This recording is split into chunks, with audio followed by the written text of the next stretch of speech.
Before we start, please make sure to like, subscribe, and share this video with your friends and family. Also, can you please tell me where and what time you're watching? Thanks.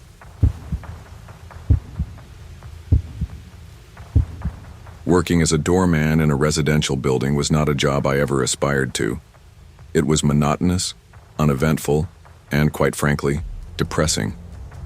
My daily routine revolved around receiving packages, assisting residents with trivial issues, and pretending to care about their complaints. But I didn't hate it entirely. It gave me a roof over my head and plenty of time to observe people. You'd be surprised what you learn about human nature when your job is simply to stand there and listen. Most of the residents were predictable, normal people living normal lives. There were the retirees who complained about the elevator, the young professionals who always seemed in a rush, and the occasional family with noisy kids. Then there was Carlos. He moved into the building about 6 months ago, and from the very first day, something about him set me on edge. Carlos was not outwardly strange. In fact, he was impeccably dressed and well-mannered, but there was an air of arrogance about him. He walked through the lobby like he owned the place, barely acknowledging anyone, including me. He was a Hispanic immigrant from Ecuador, as I later learned. He rarely interacted with the other residents and kept odd hours coming and going at times when most people were asleep. It was as though he lived in his own little world, detached from everyone else. My apartment was on the top floor, and his was directly below mine. From the moment he moved in, I noticed strange noises at night. Banging, muffled yelling, and then an eerie silence that sent chills down my spine. At first, I told myself it was none of my business. People have their quirks, and it wasn't my place to pry. But the noises continued, and they were hard to ignore. One night, while making my usual rounds, I heard a scream. This wasn't the angry yelling I had become accustomed to. It was a blood-curdling cry of pain. My heart raced as I froze in place, listening. The scream was quickly stifled, replaced by a heavy, unsettling silence. I wanted to check on him, but something held me back. Fear, maybe, or the nagging thought that it wasn't my place to interfere. A few days later, I noticed a young woman leaving Carlos's apartment. She was beautiful but visibly distressed. Her movements were hurried, her eyes darting around nervously as if she feared being watched. I tried to talk to her several times, asking if she was okay, but she always brushed me off with a quick, "I'm fine, thank you," before rushing away. Her fear was palpable, and it only heightened my unease. Every night the strange noises continued. My curiosity and concern grew stronger. One evening, I decided to confront Carlos. I knocked on his door, my heart pounding in my chest.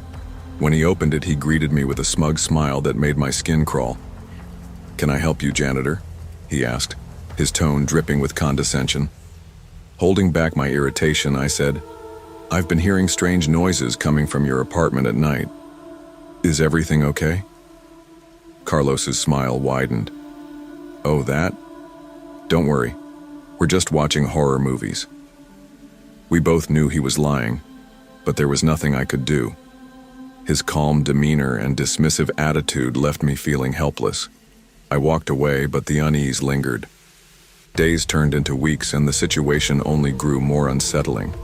The young woman, Carlos's girlfriend, as I later learned, appeared more frightened with each passing day.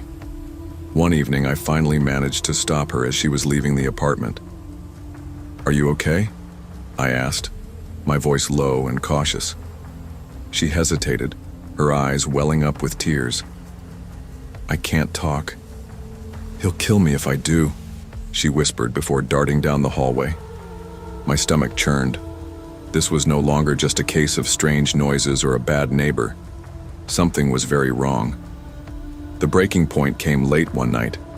I was finishing my rounds when I heard the loudest, most horrifying screams yet. These weren't muffled or distant. They were raw and desperate, echoing through the building. My instincts took over, and I ran to Carlos's apartment, my phone in hand, ready to record if necessary. I pounded on the door, but there was no response. I knocked again, harder this time, but still nothing. Desperate, I bent down to look through the keyhole, hoping to catch a glimpse of what was happening inside. Suddenly, I felt a presence behind me. I turned and found Carlos standing there, a calm yet menacing smile on his face. He was carrying several large garbage bags. "What are you doing here, janitor? Can't sleep?" he asked, his tone mocking. My voice trembled as I pointed to the bags. "What's in there?" "Just garbage." "Why so curious?" he replied nonchalantly. My fear gave way to anger. "Why are you bringing garbage back into your apartment?" I demanded. Carlos's smile didn't falter. "You seem nervous," he said, his eyes gleaming with amusement. "Do you want to see what's inside?" Before I could respond, he thrust one of the bags toward me. Without thinking, I grabbed it and opened it. What I saw made my blood run cold. Inside was a human leg. My stomach churned and I stumbled back, vomiting on the floor. "What the hell is this?" I screamed, my voice shaking. Carlos's expression remained disturbingly calm. "Oh, that? It's not Ingrid. She was too curious, so I had to take care of her too," he said casually, as if discussing the weather. I stared at him in horror, my mind struggling to process what I was hearing. "You're insane," I muttered, backing away. Carlos took a step closer, his calm demeanor shifting into something more sinister. "You've seen too much," he said, his voice low and menacing. Panic surged through me, and I turned to run. Carlos lunged at me, but I managed to dodge him, bolting down the hallway. I could hear his footsteps behind me growing louder with each passing second. As I reached the lobby, he caught up to me, tackling me to the ground. I struggled against him, adrenaline coursing through my veins. He pulled out a knife, the blade glinting ominously in the dim light. I fought back with everything I had, kicking and punching, but he was strong, too strong. The first stab went through my hand, the pain sharp and immediate. The second found my chest, sending a searing pain through my body. Just as he was about to stab me again, I managed to elbow him in the ribs, forcing him to let go. I stumbled to my feet and ran for the exit, blood pouring from my wounds. By some miracle, neighbors began to emerge from their apartments, drawn by the commotion. "He's a killer! Call the police!" I shouted, my voice desperate and weak. Several neighbors tackled Carlos, pinning him to the ground. I collapsed near the door, my vision fading as the world around me blurred into darkness. When I woke up, I was in a hospital bed. A nurse explained that I had been unconscious for hours. The police were there, waiting to take my statement. I told them everything, sparing no detail. Carlos's apartment was searched and the bodies of 2 women were discovered, his girlfriend Ingrid and another unidentified victim, but Carlos himself was gone. He had slipped away during the chaos, vanishing without a trace. For weeks, I lived in fear, constantly looking over my shoulder. The police assured me they were doing everything they could to find him, but I knew how these things often ended. Months passed and then years, until finally, news broke that Carlos had been arrested in Colombia for another murder. He had killed a woman he met on Tinder, disposing of her body in garbage bags, just as he had done before. Carlos pleaded guilty to the murders, but it was believed there were more victims. The weight of guilt still hangs heavy on me. I can't help but wonder if I could have saved lives by acting sooner, by trusting my instincts. The scars from that night, both physical and emotional, remain, a constant reminder of the monster who lived just below me.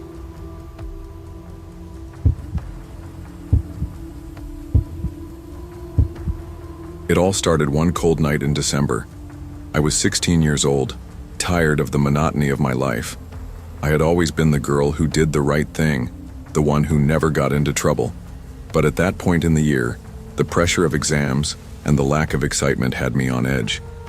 I had grown up without my father's company. He had left when I was little. And my mother, always preoccupied with her own struggles, barely showed interest in what I was doing at school or in life. That night I decided something had to change. I couldn't bear another evening of staring at my textbooks, wondering if this was all there was to life. I didn't have any grand plans for rebellion. I just wanted something different, something thrilling. That's when I stumbled upon an online group dedicated to a role-playing game called The Last Show.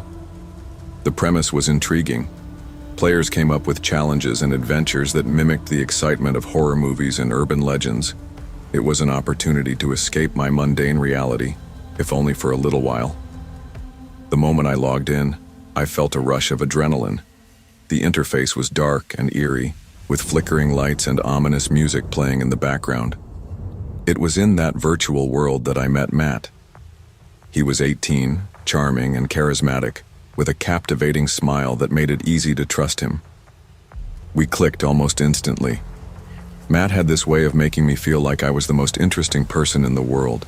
His stories were fascinating, filled with mystery and excitement, everything my life was lacking. But as our conversations grew more frequent, I started to notice subtle oddities in the way he spoke. Sometimes his humor would take a dark turn, or he'd say something that felt off, though I couldn't quite put my finger on it. One night, he sent me a message. "Today, we begin our search. The place I picked is perfect. Check it out." My instincts whispered that something wasn't right, but the desire to break free from my routine drowned out that inner voice. I agreed. Matt's plan was to meet at an abandoned movie theater that was rumored to be haunted. It sounded creepy, sure, but it also sounded exciting. For once, I could be part of a story worth telling. I told my mother I was going to meet some friends for a study group and left the house, my heart pounding with both anticipation and nervousness. When I arrived, the theater looked like it belonged in a horror movie. The cold air bit at my skin, and a thin layer of fog hung in the air, giving the place an otherworldly feel. The marquee still displayed the titles of old horror films, their letters faded and cracked. The building itself was decrepit, with shattered windows and graffiti scrawled across its walls. I couldn't shake the feeling that I was being watched. Matt and I had agreed to meet at the entrance, but he was nowhere to be seen. I checked my phone. No new messages. The eerie silence was broken only by the creak of a swinging sign above the door. I was about to turn back when my phone buzzed. It was a message from Matt. "I'm in room 3. Come quickly." I hesitated. Something about the message sent a chill down my spine, but I pushed the feeling aside and walked into the theater. The air inside was thick and musty, and the faint smell of mildew made my nose wrinkle. The darkness swallowed me as I moved deeper inside, my footsteps echoing against the cracked tiles. "Matt?" I called out, my voice trembling. No answer. As I approached room 3, the projector flickered to life. A black and white horror film began to play, the sound of screaming filling the air. I felt a cold sweat break out on my forehead. "Matt?" I called again, louder this time. Laughter erupted from somewhere behind me, low, menacing, and unmistakably not Matt's. Before I could turn around, Matt appeared in the doorway. But something was wrong. His warm, charming demeanor was gone, replaced by an unsettling expression. His eyes glinted with malice, and his lips curled into a smile that made my stomach churn. "Welcome to the game, Elisa," he said, his voice dripping with mockery. Panic began to rise in my chest. "What are you talking about?" I asked, my voice barely above a whisper. My words hung in the air, unanswered. Instead, a group of figures emerged from the shadows, their faces obscured by clown masks. They wore dark hoodies, and their presence filled the room with a suffocating sense of dread. "You're part of the show now," Matt said, his smile widening. The masked figures began to close in, their laughter echoing like nails on a chalkboard.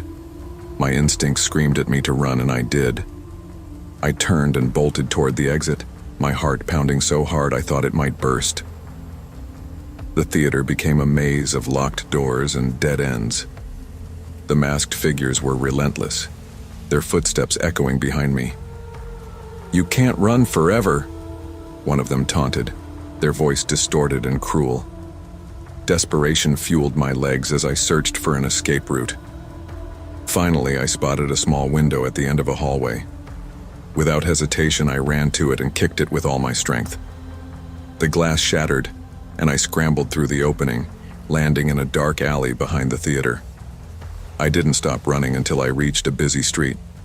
My lungs burned and tears streamed down my face as I flagged down a cab. Once inside, I collapsed against the seat, unable to speak. The driver gave me a concerned look but didn't press me for details. I directed him to my house, and when I finally arrived, I burst through the door, startling my mother. "Elisa, what happened?" she asked, her voice filled with concern. I didn't answer. Instead, I collapsed into her arms and sobbed uncontrollably. It took hours for me to calm down enough to tell her what had happened. She was furious and terrified, but most of all, she was relieved that I was safe. The next morning, we went to the police. I recounted every detail I could remember from the initial message to the moment I escaped. The officers listened intently, their expressions growing graver with each word. They informed us that several girls had gone missing in recent months under similar circumstances. My testimony gave them a lead, but it wasn't enough. Matt and his accomplices had vanished without a trace. For weeks, I lived in constant fear. Every shadow, every unexpected sound sent my heart racing. My mother decided it was best for us to move to another city, and I agreed without hesitation. The change of scenery helped, but the memories lingered. I couldn't stop thinking about the other girls who hadn't been as lucky as me. To this day, I can't log into an online game without feeling a wave of anxiety. The experience left scars that time has yet to heal. But I'm alive, and for that, I'm grateful. I escaped the nightmare, but I'll never forget the cold, mocking laughter of those masked men, or the sinister smile on Matt's face. They turned my search for excitement into a lesson I'll carry with me forever. Sometimes the thrill of the unknown isn't worth the risk.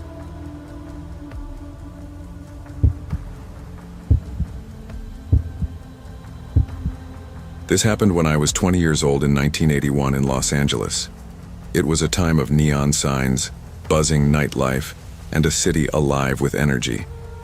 Yet for me, the lights felt dim, the music muffled, and the city's pulse seemed to falter in my chest.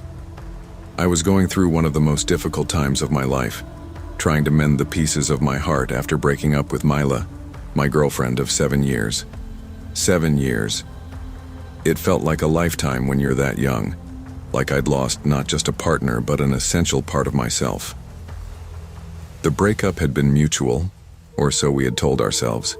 It was amicable on the surface, but beneath the calm words lay years of unresolved tension. Still, the reality of being apart hit me like a freight train, leaving me lonely and disoriented. We had been on vacation at a luxury hotel when it all fell apart. I thought that getaway would bring us closer, rekindle something we'd lost. Instead, it became the final nail in the coffin of our relationship. And now, I found myself seeking solace in the bar of that very hotel, a place that had once been a refuge but would soon turn into a harrowing memory. That night I sat in the corner of the dimly lit bar, nursing a beer and trying to drown my sorrows. The room was alive with laughter and chatter, couples leaning into each other, friends clinking glasses, and the occasional lone traveler immersed in their own thoughts. But none of it registered with me. I felt invisible, as if the weight of my heartbreak had cast a shadow that no one dared to approach. My mind was trapped in a loop, replaying conversations, arguments, and the final goodbye with Mila. The loneliness was suffocating. It was then that a man approached me. He had a friendly smile, the kind that seemed disarming, and a look in his eyes that suggested he understood what I was going through. "Hi there. You look like you could use some company," he said, his voice warm but tinged with an almost unnatural enthusiasm. At first I was annoyed. I didn't want company. I wanted to wallow in my misery uninterrupted. But something about his demeanor made it hard to brush him off. Maybe it was the alcohol loosening my guard, or maybe it was the sheer desperation to feel like someone cared, even if it was a stranger. "I'm Sandy," he introduced himself, extending a hand. "Edward," I replied reluctantly, shaking his hand. His grip was firm, but not overbearing, and his smile widened as if he'd just achieved some small victory. Sandy ordered 2 more beers, insisting that I take one. He encouraged me to talk, to vent about whatever was troubling me. At first I hesitated. Who was this guy, and why did he care? But as the conversation flowed, I found myself opening up. I told him about Mila, about how our relationship had unraveled, and how lost I felt without her. He listened intently, nodding at the right moments and offering words of encouragement. "Women can be cruel," he said at one point, his tone almost philosophical. "But sometimes, you just need to forget about it for a while. Problems often work themselves out, you know. If she really loves you, she'll come back." His words were comforting in a way, and I began to feel a strange sense of camaraderie with him. He told me a little about his life, saying he was in town for work and staying at the same hotel. As the night wore on, the bar began to empty, but Sandy and I stayed, drinking and talking. For the first time in weeks, I felt like I wasn't drowning in my own thoughts. But then something shifted. It was subtle at first, a nagging feeling at the back of my mind. I noticed the bartender glancing at us occasionally, his expression unreadable but tense. It felt as though he was watching Sandy more than me, his gaze lingering just a second too long. I shrugged it off, attributing it to my own paranoia. "You seem like a good guy, Edward," Sandy said, pouring me another glass of whiskey. "You deserve a break. How about we take this conversation upstairs? My room's just a few floors up. We can keep talking, maybe watch some TV or something." I hesitated. The suggestion felt off, but I was drunk and vulnerable, desperate to escape the melancholy that clung to me like a second skin.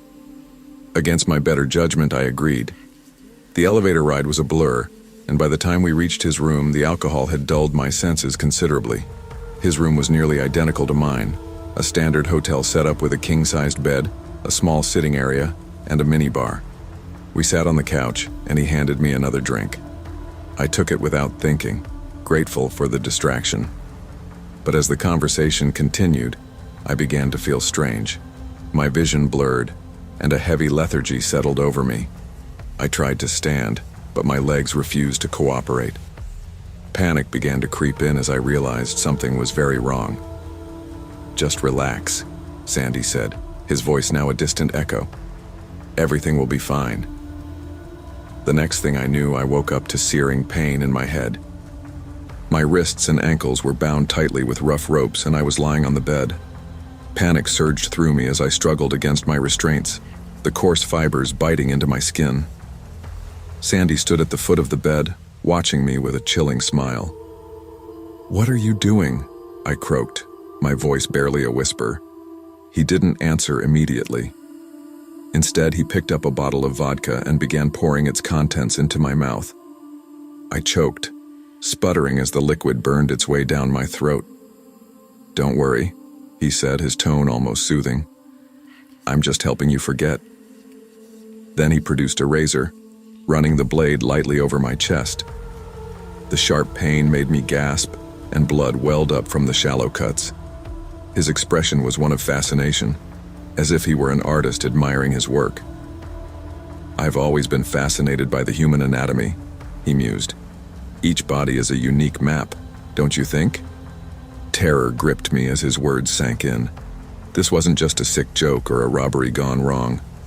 I was at the mercy of a psychopath who took pleasure in inflicting pain. My mind raced, searching for a way out, but my body was weak and unresponsive from the alcohol and blood loss. "You're not the first, you know," Sandy said casually, as if discussing the weather. "But you might be the most interesting. Everyone always has a chance, though. Want to know what yours is?" I tried to speak, to plead for my life, but my voice was barely a whisper. Tears streamed down my face as I thought of Mila, my parents, my friends. Was this how it was all going to end? Suddenly, a loud knock at the door shattered the tense silence. Someone was outside, and Sandy's expression darkened with irritation. The voice of the bartender carried through the door, demanding to know what was going on. My heart leapt with a glimmer of hope. Sandy hesitated, clearly torn between finishing what he'd started and addressing the interruption. The security staff's voices joined in, insisting that he open the door. Panic flashed across his face, and in a desperate move, he grabbed his knife and pressed it against my throat. "Stay quiet," he hissed, his voice laced with menace. But the authorities weren't backing down. Realizing he was cornered, Sandy made a split-second decision. He opened the window and fled down the fire escape, leaving me tied to the bed, bleeding and barely conscious. The security team burst in moments later, followed by the police. I was rushed to the hospital where they treated my injuries and pumped my stomach. Mila, notified by the hotel staff, arrived at the hospital and stayed by my side. Her presence was a lifeline, a reminder that I still had something to live for. Sandy wasn't caught that night, but the police eventually apprehended him months later. He was linked to several similar incidents, a trail of victims who hadn't been as lucky as I was. Despite his arrest, the scars, both physical and emotional, remained. That night taught me a brutal lesson about trust and vulnerability. I'd sought solace in a stranger and found myself on the edge of death. To this day, I'm wary of the kindness of strangers, always questioning their intentions. Because sometimes the people who offer you a hand are the ones who want to drag you down.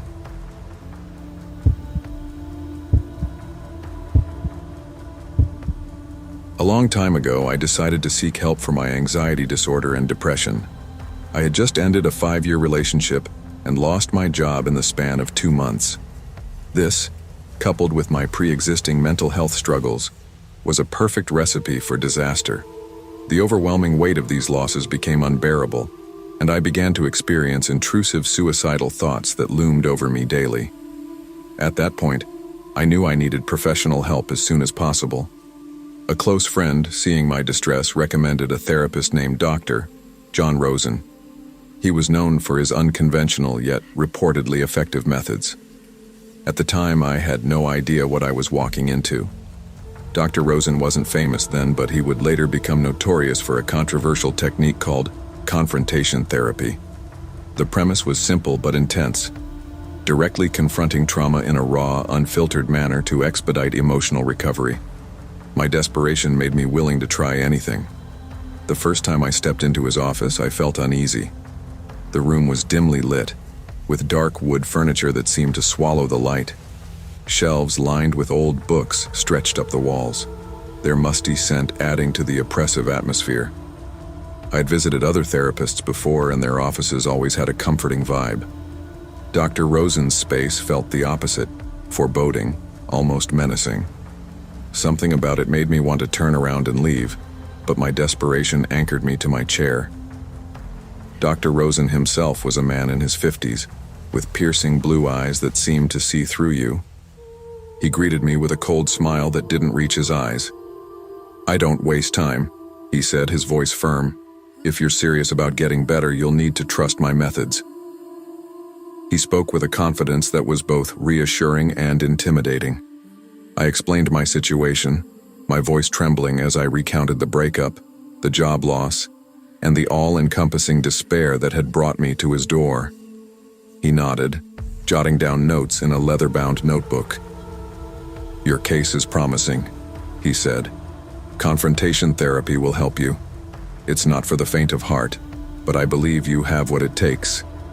The first session was intense but not unbearable. He asked probing questions about my childhood, delving into painful memories I had long buried. I told him about my father's explosive temper and the beatings I endured. Dr. Rosen listened intently, his eyes never leaving mine. "Pain is a teacher," he said. "We'll confront this pain together." His words were unsettling, but I clung to the hope that he knew what he was doing. Over the next few weeks, the sessions became increasingly grueling. Dr. Rosen's questions grew sharper, his tone more commanding. He pushed me to recount my traumas in excruciating detail, often interrupting to challenge my perceptions. "Are you sure it was abuse?" he asked once, his voice dripping with skepticism. "Or was it discipline?" The question cut deep, but I convinced myself it was part of the process. He'd often repeat, "We must break you down to build you up." One day I arrived at his office to find the door locked. I waited in the hallway, growing increasingly anxious. When he finally let me in, he led me to a room I hadn't seen before. It was stark and dark, with a single chair in the center and a small table against the wall. On the table were several objects I couldn't identify in the dim light. "Today's session will be different," Dr. Rosen said, his tone devoid of warmth. He gestured for me to sit in the chair. Uneasy, I complied. Without warning, he began strapping me to the chair with leather restraints. My heart raced as I asked what he was doing. "Relax," he said. "This is necessary for your progress." Panic surged through me as I struggled against the straps, but they were too tight. "This doesn't feel right," I said, my voice shaking. He ignored me and turned on a tape recorder. "We're going to confront your deepest fears today. No more hiding." His voice was calm, almost soothing, but it only heightened my terror. Dr. Rosen began asking me about the most traumatic moments of my life. Each question felt like a dagger, cutting deeper into wounds I thought had healed. When I hesitated or refused to answer, he tightened the straps, causing them to dig painfully into my skin. Then he pulled out a scalpel from the table. My breath hitched as he held it up to the light. "I want you to focus on this," he said. "Feel the pain. Let it connect you to your memories." "What are you doing?" I demanded, my voice trembling. "Trust the process," he replied, his icy smile returning. He pressed the blade lightly against my arm, making a shallow cut. The pain was sharp and immediate, jolting me out of my thoughts. I screamed, but he didn't flinch. "Good," he said. "Pain is truth." The session spiraled into a nightmare. He alternated between asking questions and inflicting small cuts, each one more painful than the last. My cries and pleas fell on deaf ears. "You're resisting," he said. "Resistance is a sign of weakness. Do you want to stay weak?" Time lost all meaning as I endured his twisted version of therapy. At one point, he turned off the lights and left the room, leaving me alone in total darkness. The silence was deafening, broken only by the sound of my ragged breathing. My mind played tricks on me, conjuring shadows and whispers that weren't there. When he returned, he carried a leather belt. "This will help you reconnect with your past," he said, his voice devoid of emotion. He began striking me with the belt, each lash a searing reminder of my father's abuse. As the blows rained down, he recited details of my childhood traumas, details I had shared with him in confidence. His voice was cold and clinical, as if he were narrating a documentary. "Stop," I screamed, tears streaming down my face. "Please, stop." He didn't stop. The session only ended when I was too weak to resist, my body and spirit broken. He unstrapped me and said, "You've made progress today. See you next week." I stumbled out of his office, my mind reeling. I knew I had to report him, but fear and shame kept me silent. Over the next few weeks, my anxiety and depression worsened. I became a prisoner in my own home, plagued by nightmares and flashbacks. I stopped seeking therapy, convinced that no one could be trusted. Dr. Rosen's name eventually became synonymous with success in the mental health field. His methods were lauded as groundbreaking, despite a few detractors. I watched from the shadows, unable to reconcile the man the world praised with the monster I had endured. To this day, I live with the scars, both physical and emotional, of my time in his care. Sharing this story is my first step toward healing. Perhaps by telling the truth, I can begin to reclaim the life he nearly destroyed.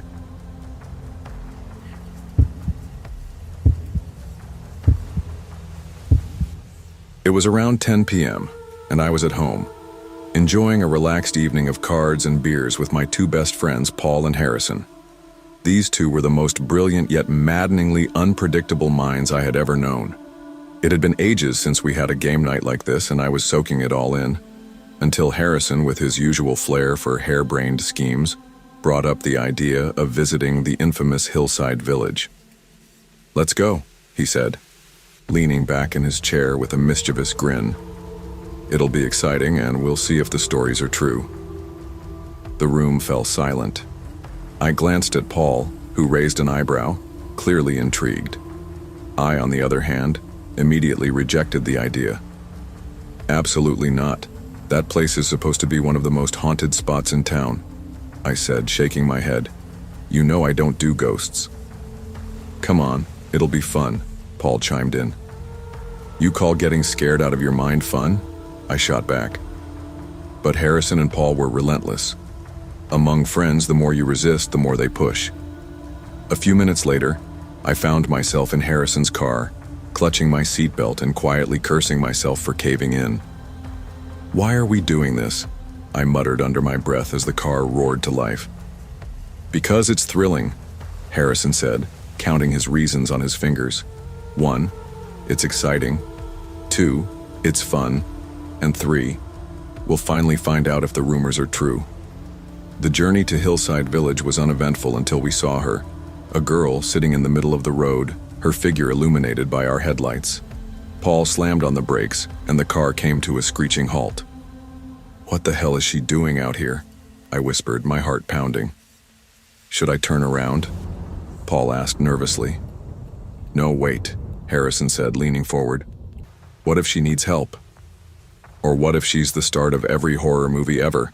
I shot back, gripping the edge of my seat. The girl slowly raised her head, her pale face eerily calm as she locked eyes with us. Then, in a soft, almost lifeless voice, she said, You guys are going to the village, right? Without waiting for an answer, she turned and walked into the darkness. Harrison, ever the thrill seeker, rolled down the window. This is like a live horror movie, he joked. We should be filming this.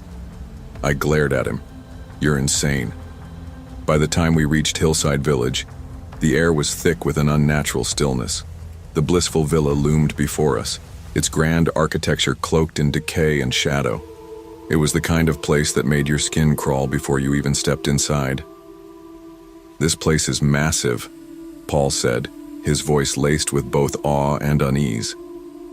Yeah, and completely terrifying, I muttered. We ventured inside, the creak of the wooden door echoing like a warning. The interior was a labyrinth of decayed grandeur. Dust-covered chandeliers hung precariously from the ceiling, and faded portraits lined the walls, their eyes seeming to follow us. Stick together, I whispered, my voice trembling.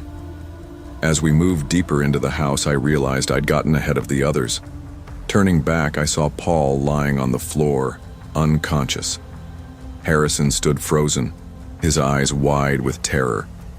A man, tall, gaunt, and wielding an iron bar, emerged from the shadows, a macabre grin stretching across his face. Recognition hit me like a thunderbolt.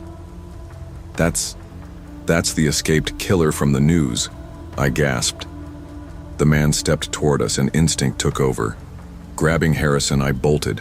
We ran through the maze-like hallways, our footsteps echoing as the man pursued us with an eerie calmness. Finally, we stumbled into a large, dark room and slammed the door shut behind us. Turning on the light, we were met with a sight that would haunt us forever. Decomposing bodies littered the room, their lifeless eyes staring into the void. The stench of death was overwhelming. I doubled over, vomiting as panic clawed at my chest. Harrison was pale as a ghost, his breathing ragged.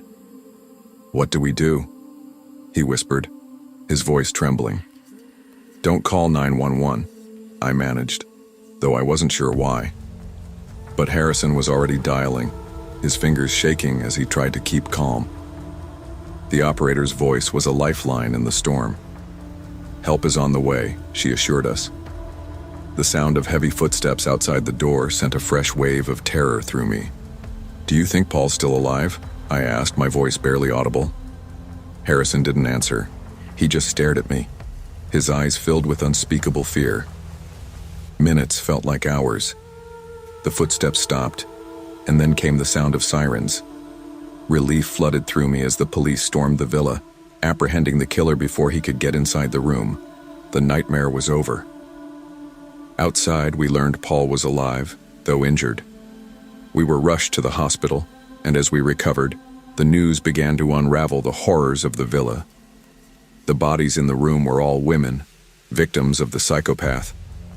Among them was the girl who had warned us on the road.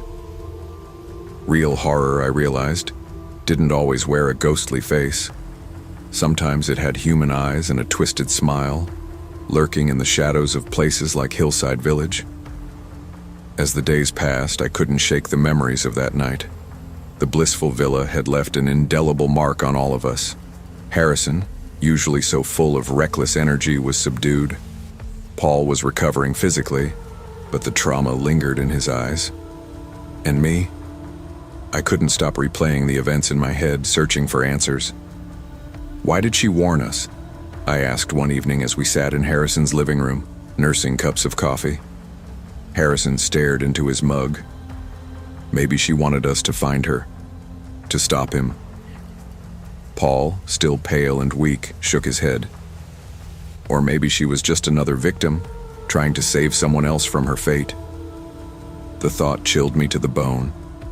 The girl had been a ghost, a lingering spirit tied to that cursed place, and yet she had shown us more humanity than the monster who had taken her life. Determined to find closure, we delved into the history of the villa. Newspaper archives, old police reports, urban legends, we consumed everything we could find. The blissful villa had once been a symbol of opulence, owned by a wealthy recluse named Victor Larkin. After his death, the house fell into disrepair, its dark past shrouded in rumors of disappearances and murders. "It's like the house attracts evil," Harrison said one night, his voice barely above a whisper. I nodded. Or maybe it's a prison, for spirits, for monsters. Our investigation unearthed chilling details about the killer as well. His name was Martin Gale, a deranged man who had evaded capture for years. The villa had been his hideout, a place where he could commit his heinous acts undisturbed. Knowing this only deepened our guilt. If we hadn't gone there, how many more would have suffered? The police eventually demolished the villa, hoping to erase its dark legacy. But for us, the memories remained. Every creak of a floorboard, every shadow in the corner of my eye, they reminded me of that night, of the girl, of the horrors we had faced and the truths we had uncovered. Even now, as I write this, I can't help but wonder, was she watching over us? Did we honor her memory by stopping him? Or was the blissful villa just one chapter in a story that will never truly end? Because sometimes the real monsters aren't the ones we fear in the dark. They're the ones we meet in the light.